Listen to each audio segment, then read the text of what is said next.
Hello and welcome to Module 1 of Dyslexia.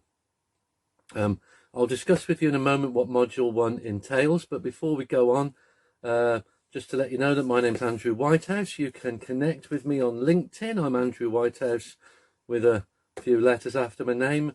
I'm available on Twitter at AndrewWSEN. I think Twitter's probably the place where I do most of my social networking. Instagram, also at AndrewWSEN. You can get me at Facebook, People First Education, or Andrew Whitehouse at People First Education. And you can email me, andrew@peoplefirsteducation.com, and that's where my web presence is as well, peoplefirsteducation.com. Okay, oh, there it is. So, if you want to get to know me and find out a little bit about me, I'm a TEDx speaker. I delivered a TEDx from disability to superpowers, and that's available on YouTube, and it does make reference to some of the superpowers that you might find in dyslexia. So you can get that on YouTube, or you can get it on TED.com. For whatever reason, it seems easier to find on YouTube. I'm a Bamford lecturer creating autism-friendly audiology clinics. I deliver short courses at Bishop Grosseteste University and the University of Lincoln. I'm a forensic special educational needs and disability consultant. That means I work in the courts, delivering expert witness, impartial expert witness work in SEND court cases. And I do training, observations, and I'm a keynote speaker. So, just to leave that up on the screen again, if you want to get hold of me, these are the places to go to. And actually, I would always be delighted to hear from you. You'll never be a pest. So there you go. So, when I put the paperwork for this together, I put a list of 4 modules. There are 4 modules plus a 5th shorter module on some specifics for EYFS, early years foundation stage. But I put the list together, and I was going to break them down into those 4 areas. So module 1 was going to be the effects of dyslexia on learning and teaching. Module 2, dyslexia and the implications for teaching. Module 3 was going to be neuroplasticity and teaching the brain to track text. And number 4 was going to be self-assessment and monitoring comprehension. When I went to put it together, I found that was quite difficult because these things all feed into each other.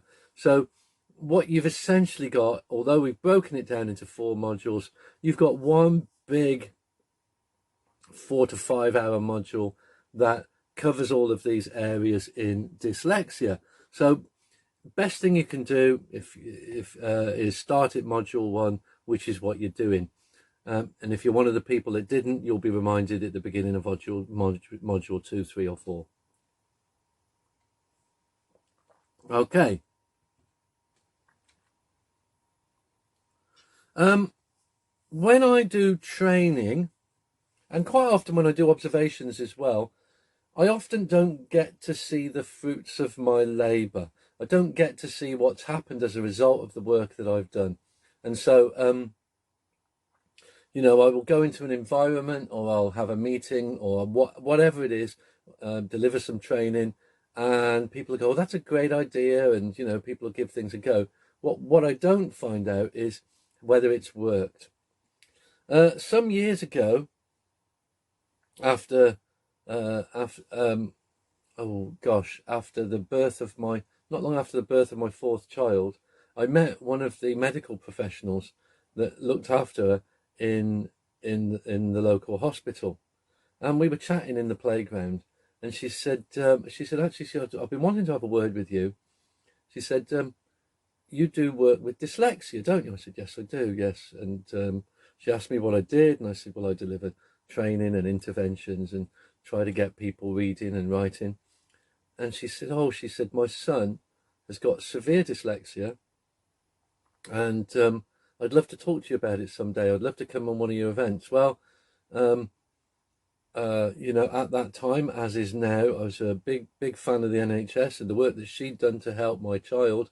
And I said, no. I'll tell you what, I will deliver my day course to you, just me and you. Come around the house, bring your sandwiches, and I'll deliver the day course. And she did. And being just the two of us, we got it done by about 1 o'clock, because obviously when you've got a big group, there's more questions and things like that. And I got a text message a few weeks later, and she said, my son's just read his first book.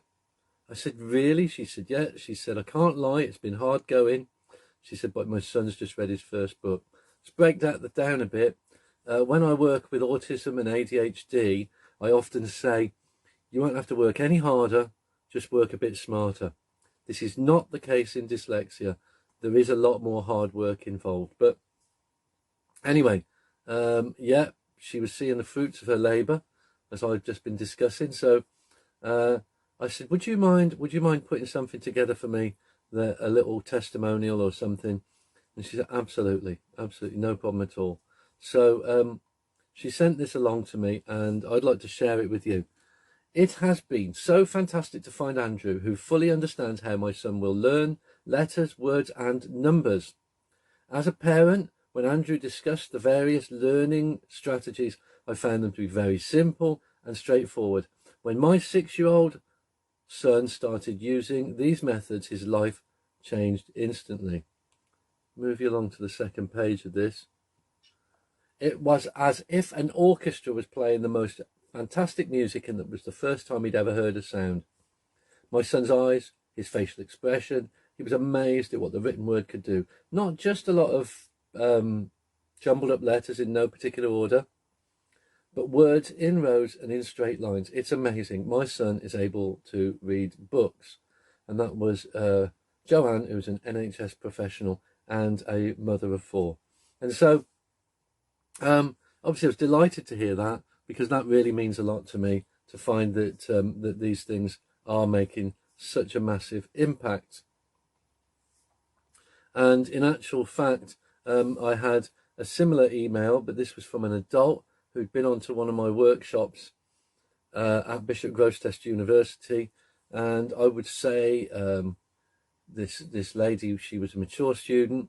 She was sitting quite near the back of the group of about 20 students, and she was very quiet during the day, but I could see she was taking it in. She was just choosing to be quiet, tapping away on her iPad. And a couple of days later, I had an email from her to say, thank you for these strategies. I've read more in the last 2 days than I have in 3 years of university, just due to these strategies. And she sent a photo of some of the stuff she'd been doing. But isn't it fantastic? So that obviously made me very, very happy indeed. And she added, I can't wait to share this with my students. So, this stuff does work. What is dyslexia? With a lot of my courses, in particular the neurological courses, I think the first major question is, what is it?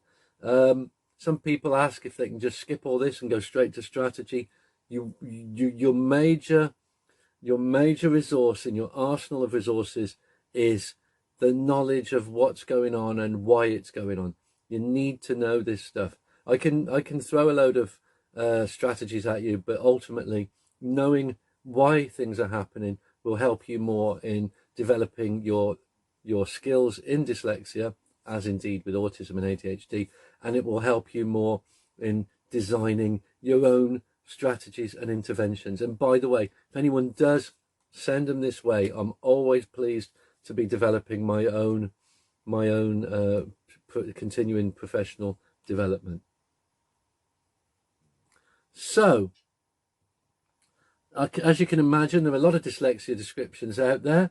So I'm going to share an amalgam of several of those descriptions from a lot of different sources. So this is one here from the British Dyslexia Association. The dyslexia is best described as a continuum of difficulties in learning to read, spell or write, which persist despite appropriate learning opportunities. These difficulties are not typical of performance in most other cognitive and academic areas. So let's unpick that, shall we? So reading, spelling and writing is where these difficulties present most. Okay? And even the best teacher giving all the normal, regular learning that are given to all their pupils and students, it will not work. In other words, we're having to do different things. They're not typical of performance in most other cognitive and academic areas. That means that it doesn't mean that this child, for example, is not very good at science and history and maths and all the other subjects as well. No, it just means reading, spelling and writing and a few spin-off things that we'll talk about in a while. But it also means that it's not linked to their academic and cognitive abilities. In other words, it's not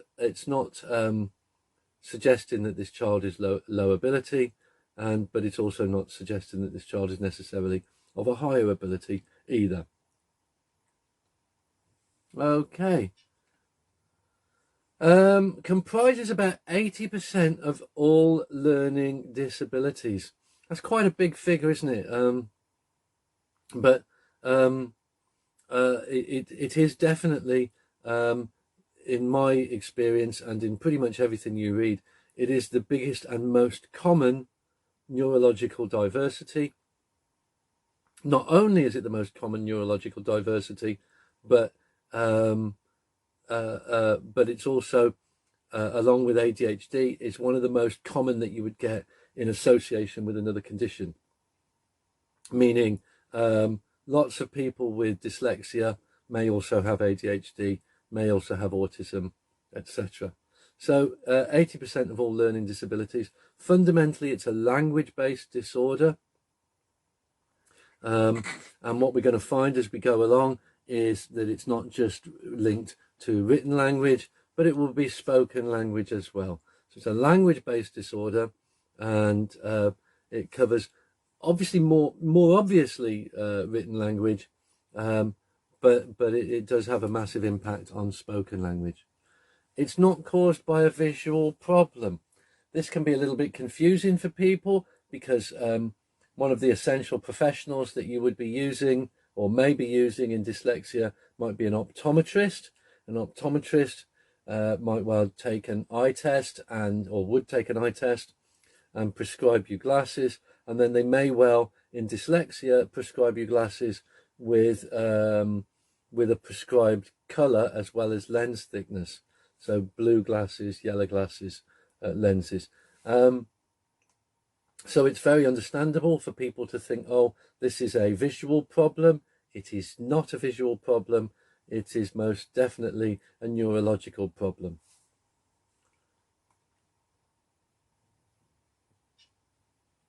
It is not based on brain damage. So we have fetal alcohol spectrum disorder is one of the workshops in this series that I've put out there for you, and that is a condition based on brain damage, whereas autism is not, and ADHD is not. Dyspraxia has a slight mix. There is a condition called acquired dyspraxia, which can occur after brain damage, i.e. a stroke or a severe head injury. And so dyslexia is all developmental. It is not caused by brain damage. It's not based on a low IQ. So this is an interesting one in itself, because there are people out there that say those dyslexics, they're just not very bright, or those dyslexics, they're hugely intelligent in other areas. It's got nothing to do with that. These are just normal, average, everyday people, if there is such a thing, who happen to have this condition. Although what we will find out is they are able to do certain other things. It's not based on poor motivational laziness. Well, no, it's not. But motivated children learn best. And so the standard of teaching, style of teaching and focus of teaching and learning will have a huge effect, either negatively or positively. Okay. So, first little directed task for you today is, I've got a video here called What is Dyslexia? It's going to go through some of the things that I've been talking about so far, but in, with a slightly different tilt on it. The video is 4.5 minutes long, and I hope you enjoy it. And we'll pause the DVD now, or pause the video now.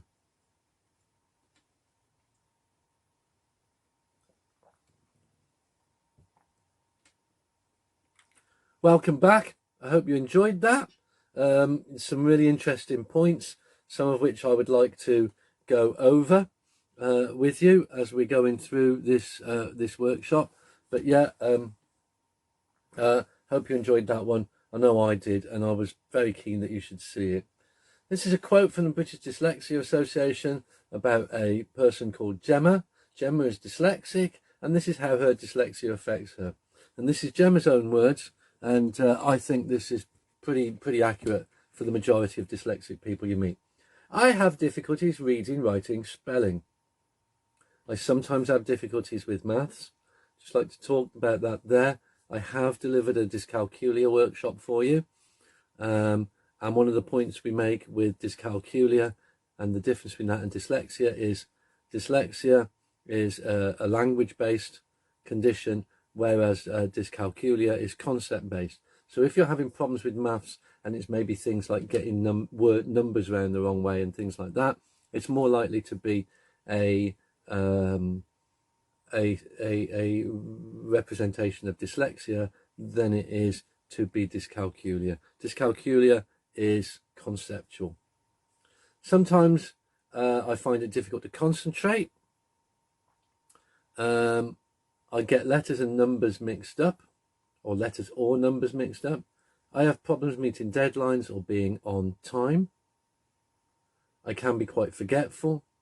I have good and bad days, but I'm really good at subjects like art, music, drama, sports, building and designing. So that's interesting because quite often when I'm running the day courses, I say to people, who thinks that creativity is an intrinsic part of dyslexia? And most people will put their hands up and say, yeah, I've got some very, very creative dyslexic learners. And also dyslexia, people with dyslexia often present with having really good spatial awareness. So drama and sports, again, really crucial to that.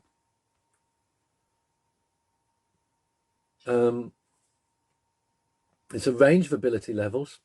And so, as I've said previously, it's not about high functioning, it's not about low functioning in other areas, it's not about high academia, low academia. It's a range of levels, and some of whom will be extremely able, but some of whom will not be. As we just said on the previous slide, many will be extremely creative, and we do have evidence for all sorts of incredibly creative people that we believe were dyslexic. Some of them are really unsubstantiated, but there are clues out there. So got to get my Beatles quote in for the day, or my Beatles reference in for the day. We believe that 3 of the Beatles, John, Paul and Ringo, were all dyslexic and obviously highly creative people. We also think Leonardo da Vinci, who was almost as good as the Beatles if we look at some of his work. But then, of course, there was less rules about writing at the time when Leonardo da Vinci was writing. But he was hugely creative, obviously. Difficulty expressing themselves, yeah, we know about that. And we know particularly in the written form. But what we are going to investigate during these 4 workshops is how they can present as being finding expression difficult in the verbal as well, and a limited vocabulary. So what we would say with people with dyslexia is we would try to use wider vocabulary with them as in spoken language as we possibly can, because if you think about it, if you are reading less, well, let's talk about vocabulary. your vocabulary comes from different sources. It comes from stuff you read, stuff you hear, and stuff you see on television and things like that. Okay, if you take out a third of that, the things you read, the potential is that you could be limiting your vocabulary by a third. Any statisticians out there, I'm very aware of the flaws in that argument, but it's a good metaphor. Probably extremely frustrated. Yes, absolutely. A lot of people with dyslexia say how frustrated they are with finding all these particular difficulties. And then emotionally damaged. Would that be a fair thing to say? I do get a lot of people, adults in particular, come up and when I'm maybe at a course somewhere and I'm setting up for something, a technician comes up to me and often says, oh, dyslexia, is it? Yes, I always struggled with reading at school and I still do now. And it's almost like they're asking you for the answer. I never get someone come up to me and say, oh, ADHD, is it? Yes, I used to go to school on a pogo stick. I still do. It just doesn't present in that way. So, you know, there's a lot of baggage there in dyslexia. And of course, as well, it can be very career restricting for people, finding it difficult to move up the next stage of their job. So, a little bit more about dyslexia. Biologically and neurologically, the brain processes are different. And I'm going to go into this in quite some detail for you so that you can see what's going on in the dyslexic brain. But they use their brain in a different way. And this could be why we perceive, or there is increased creativity in the dyslexic person, because they do think differently and they use different parts of the brain at different times to neurotypical people. Genetically, yes, it can be inherited, and we have now got some evidence of the dyslexic gene, and we do believe that it runs in the family. It can skip generations, but it always is there. It's an 80% male condition again, and these are approximate figures, obviously, but as an 80% male condition, the likelihood is going to come down the male line. But of course, there's a 20% chance it might not. Dyslexia is real. There's a lot of people out there who believe that it's not a real condition. We have fMRI scans to prove that there is a different brain process in a dyslexic person. And I think sometime, I reckon now, I'm going to be guessing now, but during around about the period 2005, there were some news stories out there saying that they'd found evidence to say that there is no evidence for dyslexia. This is not the case. Dyslexia is a very, very real condition. Okay, just enjoying my coffee. I hope you've got a nice cup of coffee in front of you, maybe a biscuit. I'm recording these from home because we're in the middle of the COVID-19 lockdown, so I've got all my home comforts here. Maybe not as many resources as I'd like, but I do have the home comforts. Dyslexia is real, but dyslexia is, by definition, it is not a sign of poor intelligence or laziness. Okay, it is not the result of impaired vision, although you can and you may or may not have impaired vision. It is not outgrown. You do not grow out of dyslexia. It is a lifelong condition. There are elements of neuroplasticity that we can manipulate, and we will be manipulating during these 4 modules, but you don't actually essentially outgrow it. And it is not seeing letters or words backward. Yes, these words may be changed around on the screen or in the text or what have you, but you're not seeing them backwards. It's being inaccurately processed in the brain. So that's just a few more little background points about dyslexia. Right. Dyslexia can create an ability to think in multi-dimensions. This creates increased sensory awareness. What on earth am I talking about now? Okay, so I'm going to take an item. This is a randomly picked up item that I have brought along today. It's a G-clamp. And we know it, we know what it is, and we've seen it before. But if you've not seen it before, you'd be trying to work out what it does, yeah, and how it works and what it looks like. And the fascinating thing is, if I was to take half of that G-clamp away, yeah, and you've never seen it before, you might be wondering what is beneath here, beneath the line of my finger. In dyslexia, people have holistic visualization. In other words, they visualize things in a holistic way. So they would be saying, well, we've got this bit here and we've got this bit here. So there would probably be a handle down there, and there would probably be another half to this where the screw piece is fitted in, and they would be correct. They might not always be correct, but they would be able to visualize something down there. And this is interesting because this has an impact on the sort of jobs that people with dyslexia are drawn to. For example, I did a few years ago delivered a workshop to a group of around about 200 dyslexic architects. You can never guess what's around the next corner, can you?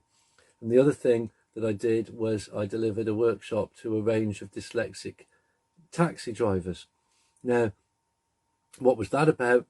Taxi drivers, extremely good at visualizing routes and maps and pulling off the road here and there and what have you, but actually may not be as good as reading, writing or spelling. And so this creates an increased sensory awareness for people with dyslexia. They have an awareness of what's going on around them. And this is why some things that they see normally, their brain's busily trying to visualize this holistically, but actually sometimes we just need to see things as a straight flat thing. One colleague of mine says that the reading on the page for him is like the Manhattan skyline on hallucinogens. So there you go. Right, moving along. Dyslexia is a specific learning disability. This is hugely important. It's neurological in origin. This is again from the BDA. It's characterized by difficulties with accurate and or fluent word recognition and by poor spelling and decoding abilities. These difficulties typically result from a deficit in the phonological component of language that is often unexpected in relation to other cognitive abilities and the provision of effective classroom instruction, as we've said before. Now, what we are trying to say here is effective classroom instruction. So the opposite of that is ineffective classroom instruction. And what we might find is that what is effective for a whole raft of your students may not work for your dyslexic students. And so we have to change what we do. And what is worth knowing is some of the things that you do for dyslexic people will also enhance non-dyslexic people's abilities. So that's a positive, that these strategies won't do anyone any harm. And also we've hit on the word phonological in there. It's the first time we've talked about phonics today. I'm going to be talking about a lot of phonics. I'm going to be talking a lot about phonics as we go through these workshops. Okay, so phonics. So as we said, it's a disability, SPLD. We need to talk about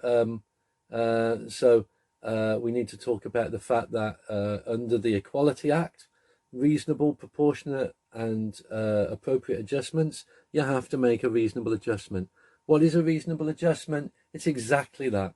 We're not asking you to build a new roof or anything like that, just to make adaptations to the learning to meet the needs of that person with dyslexia.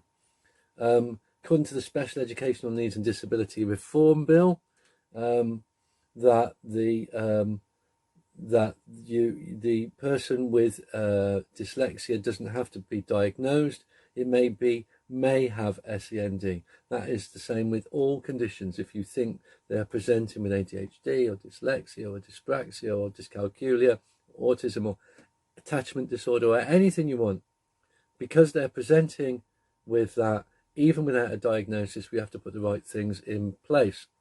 And so just like to slip back, if you've noticed I missed out Ofsted, I did that on purpose because actually it comes under a slightly different heading. But Ofsted guidelines is to be good. You have to meet the needs, interests and aspirations of individuals or groups of individuals. I think the wording slightly changed now. I recently spoke at an Ofsted conference and I spoke to an Ofsted lead there who said, yeah, it is slightly different now, but the spirit of it is pretty much the same. So if we're not giving these young people with dyslexia the interventions they need, then as far as Ofsted are concerned, we're not even good. It occurs across all races, ethnicities, and gender and socioeconomic levels. It is quite happy with whoever you are, whatever you are. It will affect anyone. There are some statistical interesting points there, though, that in gender it is 80% male, 4/5 male, but it really doesn't mind as a thing. It will affect females. It does not have a gender bias. Sorry, it does have a gender bias, but it occurs in all genders. It occurs in all known written languages, sort of. I think we should take a little learning break here. I'm going to set you a quiz. This is something that I enjoy doing when I'm running my workshops. There's always somebody who gets this, but I'm going to ask you now why dyslexia does not occur in Mandarin. So let's pause for a second and you can come back and join me when you're ready.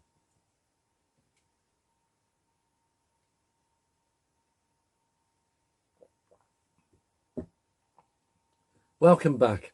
So why does dyslexia not occur in Mandarin? Very simply, it is a visual language in as much as it's pictures, it's written in pictures. And so actually, we're not saying, I slightly misled you. I said that dyslexia doesn't occur in Mandarin. People who speak and read Mandarin can be dyslexic, but it probably won't present in their reading because it's a visual language, not a phonological language. Not a phonological written language. Greatest risk factor, if indeed it is a risk, if risk is the right word. If it's not, forgive me, but family history. It does run through families. Like most neurological diversities, there is a family line. So you could even jot out a little family tree. I mean, how far back you can go is generally not far for most people, just off the top of their heads. But you could go back a little bit and you could probably identify a few cases of dyslexia people within your immediate family.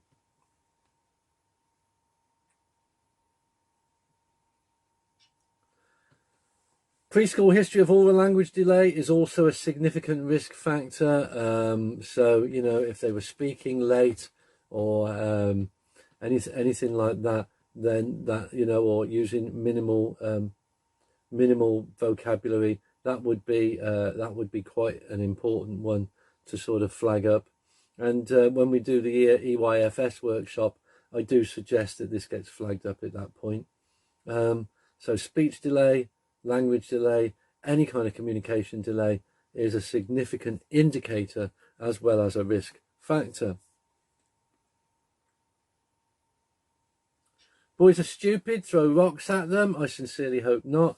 I've got 2 sons and I've got 2 daughters, but my oldest daughter used to have this on her bedroom door, and slightly unpleasant way to speak about her brothers.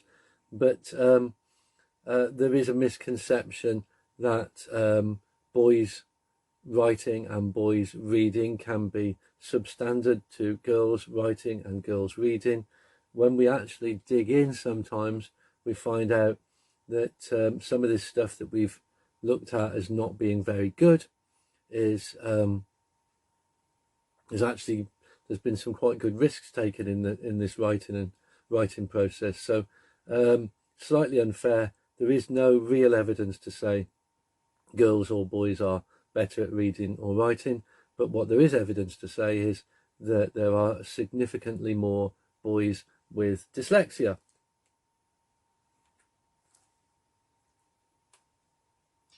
Between 10 and 20% of children have dyslexia. I tend to err more towards 10%.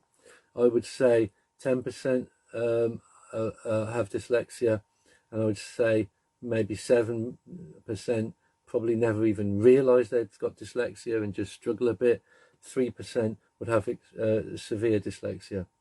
I would say 20% of children struggle with reading, and 75% of children with reading disabilities who are not identified until year 6 will have massive problems when they go through secondary school. And again, I've mentioned this in dyscalculia, but it's the same case, and it's worth telling you again that it does have stages where it kind of crops up and rears its head. So, for example, you might find that you didn't know someone was dyslexic until they got to secondary school, and then you might not find out they're dyslexic until they go to university or to college. The reasons behind this are quite simply because they may not have realised themselves, or they may have done, but the game gets a little bit harder. So, I can remember going from college where you maybe had to write a 500 or 1,000 word essay, and then getting into university where you maybe had a 3,000 word essay to write, and then getting into your master's where you're writing a 60,000 word dissertation. Things are getting harder and harder as the game goes on. So there are stages in dyslexia. Some features of dyslexia: faulty word recognition, poor phonics. If you're familiar with extreme male brain theory, then you'll understand the phonics thing. If not, please refer to Autism Module 1, where this is all explained. But we do have good evidence to say that that boys are not as good as phonics as girls, or male brain is not as good at phonics as female brain, as I should say, and they're more likely to read visually, and so that they will find that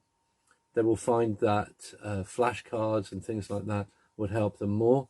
Slow reading speed, poor phonological awareness, poor spelling, poor written expression, grammar and word calling errors in oral reading. So those are a few more features of dyslexia that we need to know about. We also need to remember this is a key concept. Learning to read is a key milestone for life in a literate society. I have a DVD somewhere. It's called Decoding Dyslexia. It's a super DVD, and it's from New Zealand. And there is an educational psychologist in this New Zealand DVD who says, if you lock somebody out of literacy, you are locking them out of life.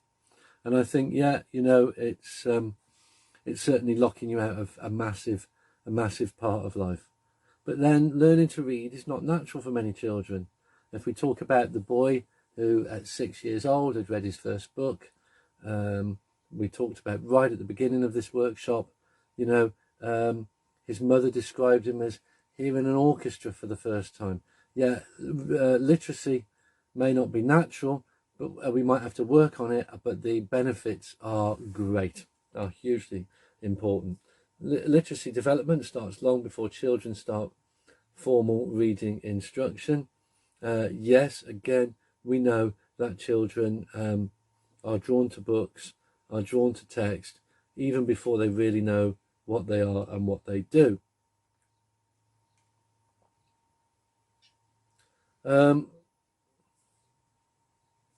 like to talk about assessment for dyslexia, how you find out about dyslexia. This is a complicated process,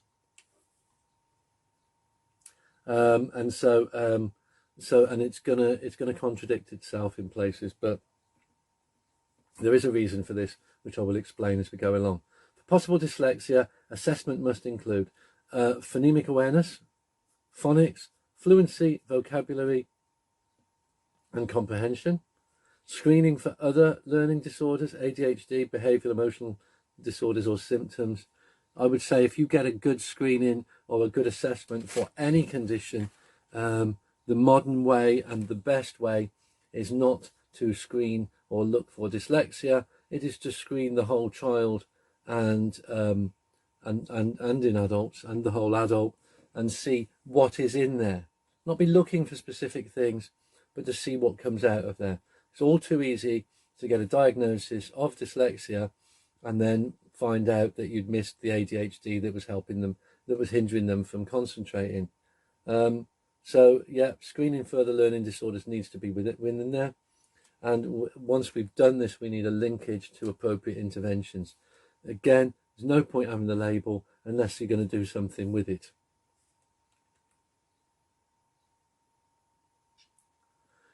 Appropriate screening assessment procedures will need to include target setting to get people moving in the right direction, particularly with children, obviously, monitoring, evaluation, access arrangements for exams if agreed, and agreed marking policy across all groups. Access arrangements for exams, that is a tricky one because we go back to the SEND Code of Practice. In the SEND Code of Practice, we say that a person who may have SEN should have the interventions. This does not include funding, and this does not include access arrangements for exams. You have to have the diagnosis for that. If I'm incorrect there, if you've knowledge otherwise, please let me know. And also when we're looking at access arrangements, if you've got extra time in an exam, extra time is the place where you are supposed to be putting in interventions. And so you can't just give them that extra 15 minutes, 20 minutes or what have you. That won't help them at all. That will just make them more frustrated.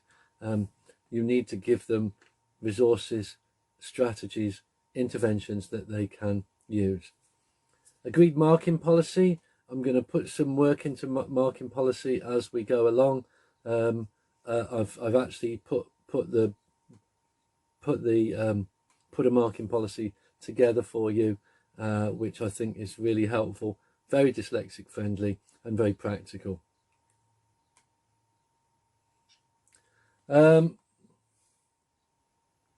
Appears high functioning. This is another indicator, but unable to get thoughts on paper.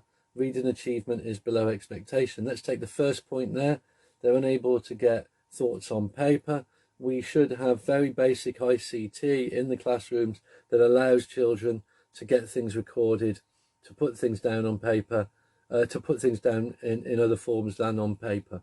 And so you might want to be using your webcams, your video recorders, etc., or even having a scribe or what have you.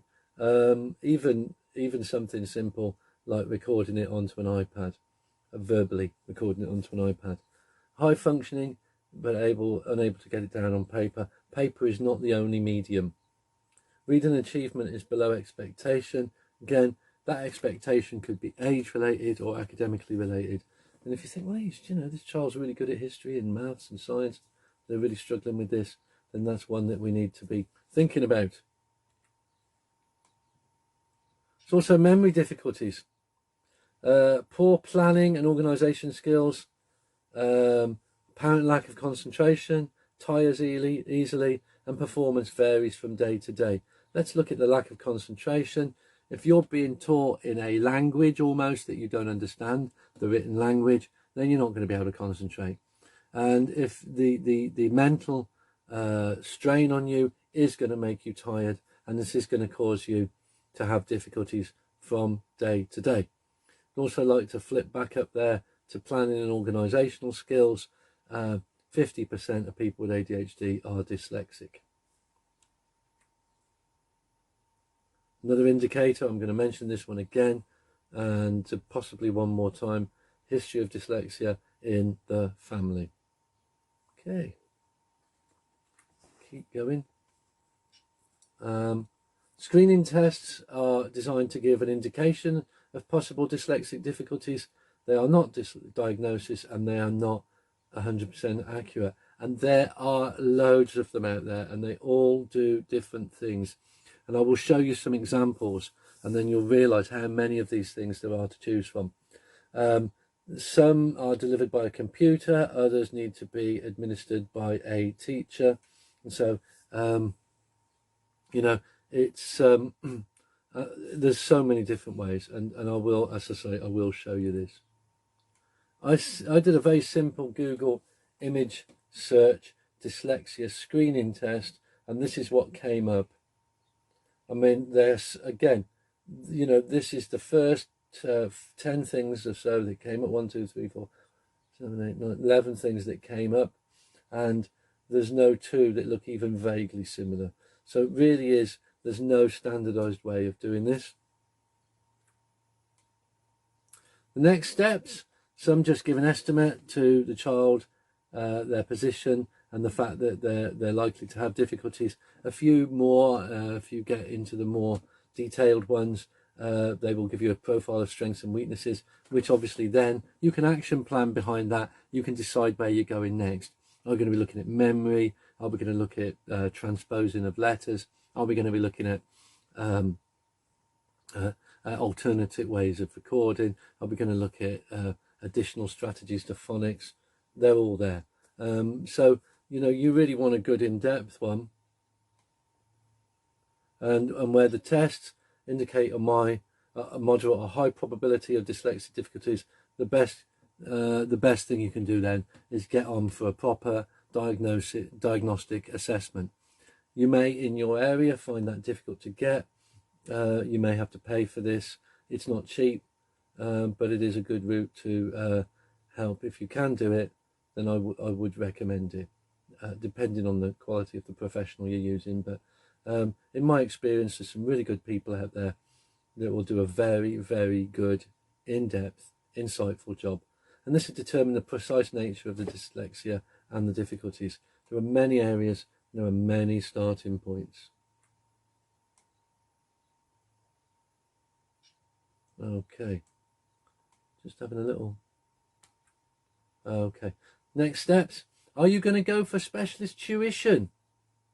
And then if you are going to go for specialist tuition, what do you want to do with the specialist tuition? For example, are you going to cover everything?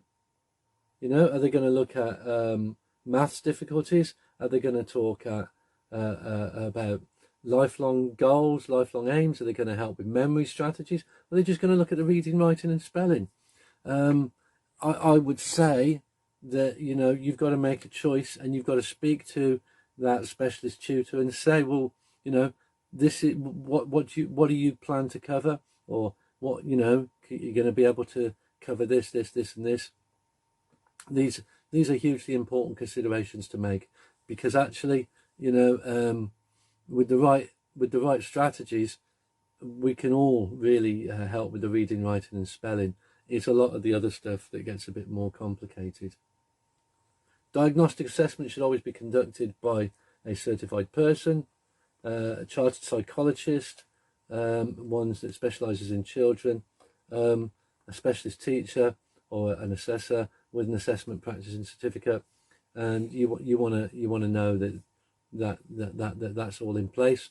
As I say, if we're going for a full diagnostic assessment, we really are going for a very big intervention there.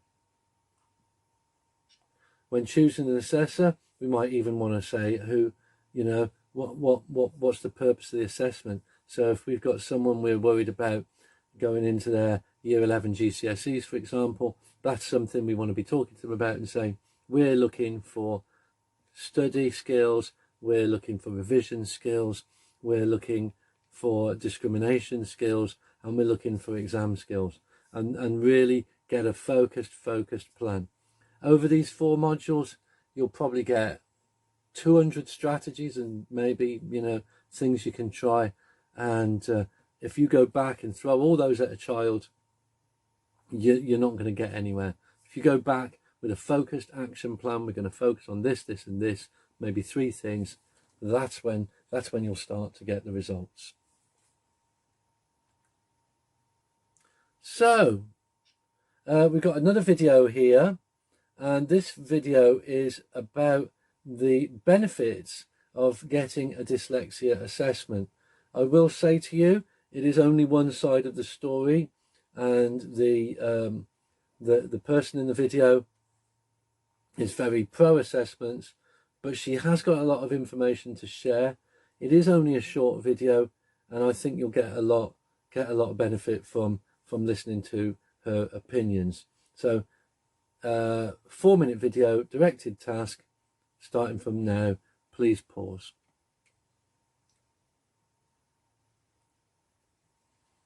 Welcome back. Forgot to mention before that, this has been the second video. If if you've got the PDF handout electronically, you should be able to just click straight on that. If you don't have that, they are searchable on YouTube. And if you still have difficulties, get in touch with me and I'll just email you the links. I will sort you out there. So there we go. Interesting video there about dyslexia assessments. Dyslexia is big, huge, most common neurological disorder, and not only is it the most common one, but it covers a wide range of difficulties. We know that people with dyslexia favour the right hemisphere of the brain. So the right hemisphere of the brain is where holistic thought, intuition, creativity, art and music happens. The left hemisphere of the brain is the bit where we have analytic thought, logic, language, science and maths, and that language and literacy obviously is not being fired up in quite the same way in a dyslexic person. We always have, when you go on a training course, you always have a picture of a brain. There are several on my course. So here's some more. Now on the child at the top, we have a neurotypical reader, or what they've called a normal reader. You can see on that left hemisphere the difference. This is on the right hand side where it says left hemisphere. The top one is a dyslexic person, is a neurotypical person. The bottom one is a dyslexic person. If you go to the right hemisphere, which is unhelpfully on the left of the screen, the top one is neurotypical, the bottom one is dyslexic, and you can see almost an opposite going on where different hemispheres of the brain are being fired up on different with different people with or without dyslexia. What's interesting about that is we then know, we can draw out of that, we can see it on a day-to-day basis, different skills with different people with dyslexia.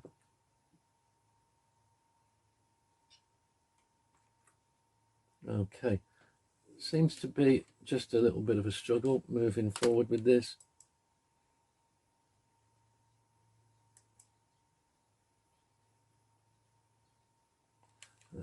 Okay, try one more time.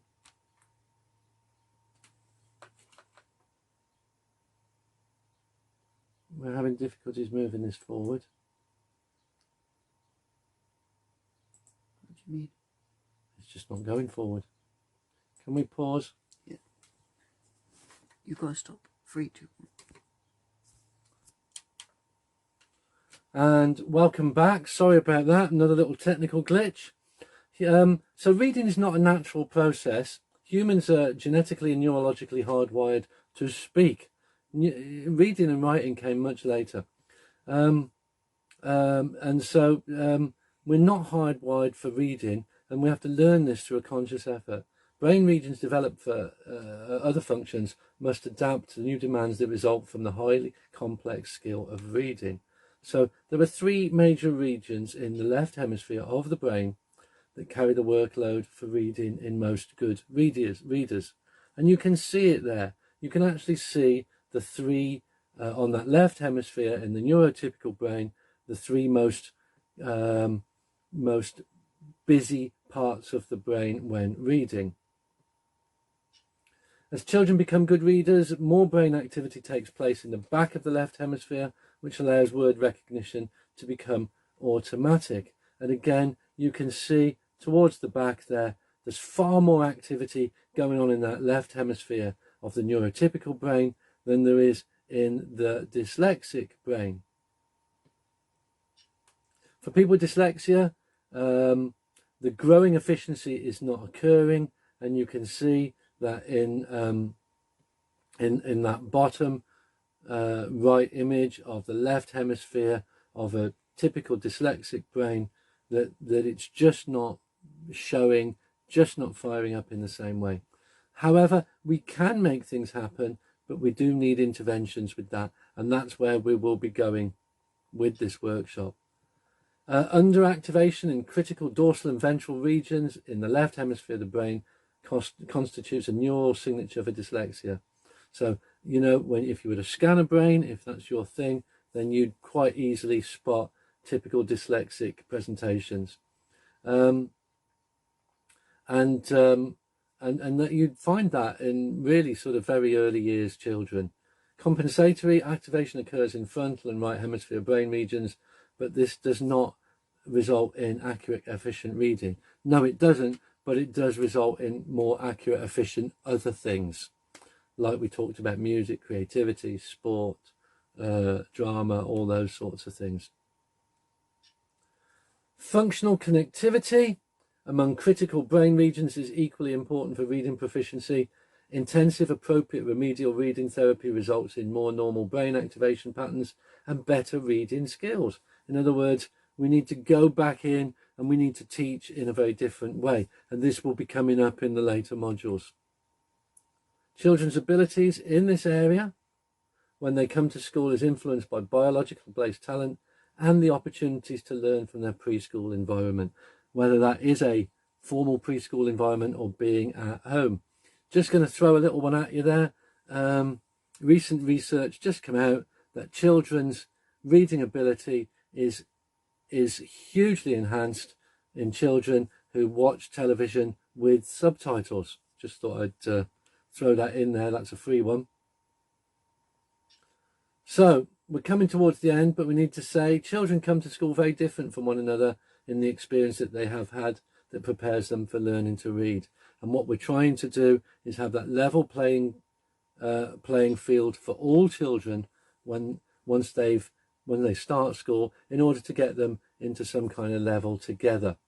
So we get also a few other things that you might get with dyslexia: motor skills difficulties, processing problems, memory, particularly short-term memory issues, organizational problems, and this of course will have a massive impact on the whole curriculum and even chosen subjects and the strengths within those subjects.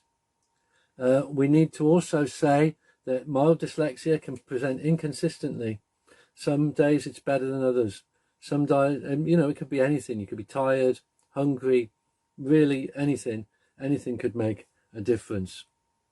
So, before we go, I'd like to firstly apologise for that blip in the middle there, or right at the end there. We are on lockdown at the moment, and we are absolutely making our best with the IT available. And I think it's going reasonably well. Thank you for listening to Module 1. We're going to be listening to Module 2 next and watching Module 2. As we go on, we're going to get deeper and deeper into strategy, you'll be pleased to know. What I would like you to do, your directed task, is to name 4 areas of learning that could be adversely affected by having dyslexia. Thank you very much for listening. Thank you very much for being there, and we'll see you next time.